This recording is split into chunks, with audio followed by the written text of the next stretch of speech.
ये परेशानी हर उस व्यक्ति को हुई जिसने परमात्मा का अनुभव किया।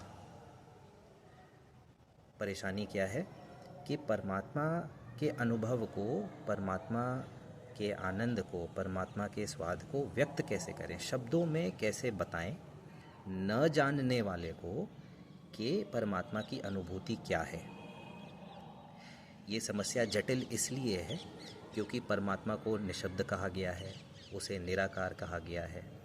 तो जहाँ शब्द ही नहीं पहुँचते, जो शब्दों के परे है, जो आकार के परे है, उसे आप व्यक्त कैसे करेंगे? शब्दों में आप कैसे उसे बांधेंगे जहाँ शब्द ही नहीं पहुँच रहे?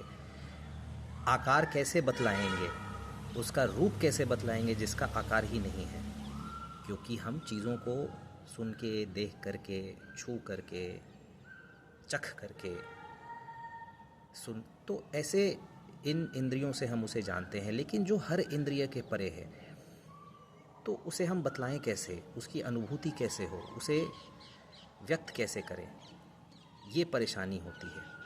अलग अलग लोगों ने अलग अलग विधि से, अलग अलग तरीके से उसे समझाने का, उसके अनुभव को बतलाने का प्रयास किया है।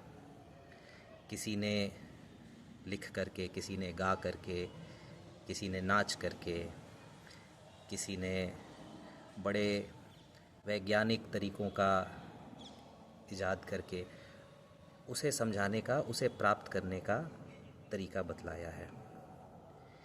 ये हमारा भी ऐसा प्रयास है कि उसकी अनुभूति क्या है उसे समझाया जाए, वो उससे जुड़ने का आनंद क्या है ये बतलाया जाए अपने तरीके से। ये कितना सफल होता है या असफल होता है, इसकी चिंता ना किए बगैर, ये सिर्फ क्योंकि कई सालों से या कई महीनों से इसके ऊपर चर्चा हो रही है कि आखिर कैसे बतलाया जाए, क्या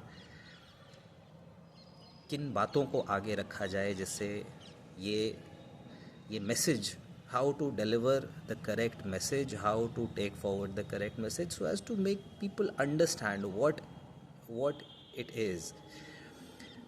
So this is a very honest, sincere endeavor to make people understand how and what happens when you get to experience the divine, what happens when you get connected to the super consciousness.